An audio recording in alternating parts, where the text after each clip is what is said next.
Hello everyone, কেমন আছো? নিশ্চয়ই ভালো আছো। তো আমরা কিন্তু বিকাল 5টার সময় চলে এসেছি পুকুর ধারে। আর এখন কিন্তু আটা মাখা হচ্ছে। আর এই আটা মেখে তারপরে ছিপ ফেলা হবে। তো ভিডিওটা প্রথম থেকে শেষ পর্যন্ত দেখতে থাকো যে কী মাছ আমাদের ছিপে উঠে। আর আমরা একটু দেরি করেও এসেছি, তো দেখা যাক এই অল্প টাইমের ভিতরে কতটা মাছ হয় কি না হয়। আর এই দিকে দেখো মাছের খাবার কিন্তু দেয়া হয়েছে আগে, তারপরে কিন্তু এবার ছিপ ফেলা হবে। তাহলে মাছে ওই খাবার খেতে আসবে আর উঠে যাবে মাছ ছিপে। তো দেখো বন্ধুরা, এবার কিন্তু ছিপ ফেলা হয়েছে। দুটো ছিপ কিন্তু ফেলা হচ্ছে, একটা ফেলে দিয়েছে আর একটা ওই সাইডে ফেলা হবে। দুটো ছিপ দিয়ে কিন্তু আমরা এখন মাছ ধরবো।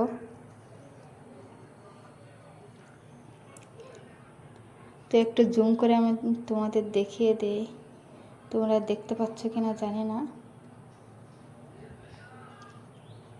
তো দেখো বন্ধুরা, মাছও কিন্তু ওখানে আসছে। আর আমরা আবার জাল পেতেও কিন্তু মাছ ধরি। তো দেখো ছিপে কিন্তু শিঙি মাছ বেঁধেছে। আর কালারটা দেখো একদম টাটকা, জল থেকে তোলার কত সুন্দর কালারটা, দেখে নাও। আর এই যে ছিপে কিন্তু ছোট ছোট মাছই হয়। আর যখন জাল পাতা হয় তখন কিন্তু বড় বড় সিলভার কাপ, পোনা মাছ, পাঙাশ ট্যাংরা, এসবগুলো বড় বড় মাছগুলোই হয়। তো দেখো আমরা কিন্তু বসে বসে এখানে মাছ ধরছি। তো দেখা যাক আর কি কি মাছ হয়। তো দেখো বন্ধুরা, একটা ছোট্ট মনোপিয়া হয়েছে, কিছু করার নেই। ছিপে এরকম ছোট ছোট মাছই উঠে। আর ছোট ছোট মাছ উঠেছে বলে আমি বেশি আর তোমাদের ভিডিও করে দেখাইনি, ভিডিওটা শর্ট করে নিয়েছি। আর দেখো সন্ধ্যাও কিন্তু হয়ে গেছে আর ওইটুকু মাছ কিন্তু হয়েছে।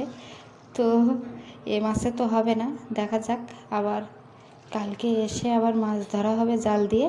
তারপরে